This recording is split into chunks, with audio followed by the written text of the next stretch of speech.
Already half his focus was on escaping with his photographs. He had been in tight situations before, smuggling film out in empty toothpaste tubes, but this, he feared, was yet more serious. How would he do it? The conflict had quickly revealed itself to be a homegrown uprising of Polish rebels against a well-planned and resourced Nazi mission of outright extermination. The German soldiers were killing all citizens, all witnesses. If they found him, they would not let him live. That he knew. Makeshift barricades constructed of torn-up and shattered flagstones had been manned by several young Polish boys with rifles and homemade grenades and bombs, one of which, no doubt, had caused the latest blast. But as the dust cleared, he noticed that the brave boys were nowhere to be seen. Their modest supply against the Wehrmacht Dirlewanger Brigade Black Hunters and SS police battalions doubtless spent. He seemed alone in the bloody square, though he doubted that was the case. Had the resistance, such as they were after 5 years of occupation and days of non-stop fighting, retreated to where they had a better stronghold, the square now ceded? The dusty air that moments before had been alive with bullets, boots, and ash had now settled, it seemed, to make way for something greater, something slow and menacing.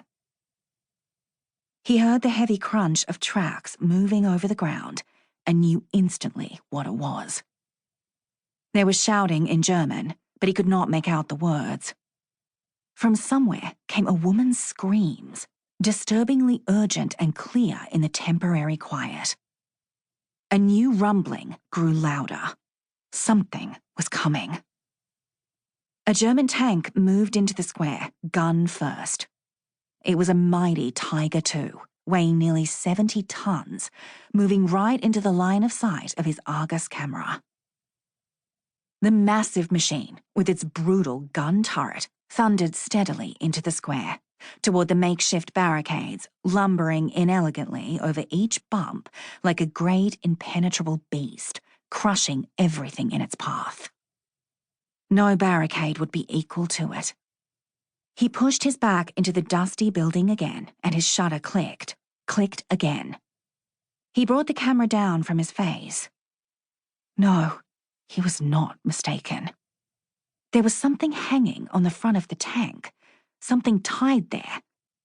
Not something. Someone. A woman.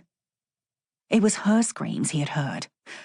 A woman in civilian dress, tethered by the wrists to the huge gun, her body dwarfed by its size and stretched out, legs pulled back and secured by the ankles to either side of the front of the tank. Her dress was dirty and torn, her white face twisted in horror and framed by lank brown hair. Petite and terrified, she might have been 14 or 40, a mother or a child.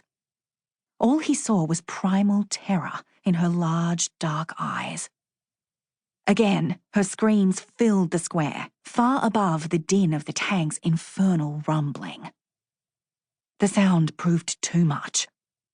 Before he'd even begun to comprehend his actions, begun to form a plan, he foolishly rushed forward, hands outstretched, his Argus swinging awkwardly at his side, momentarily forgotten.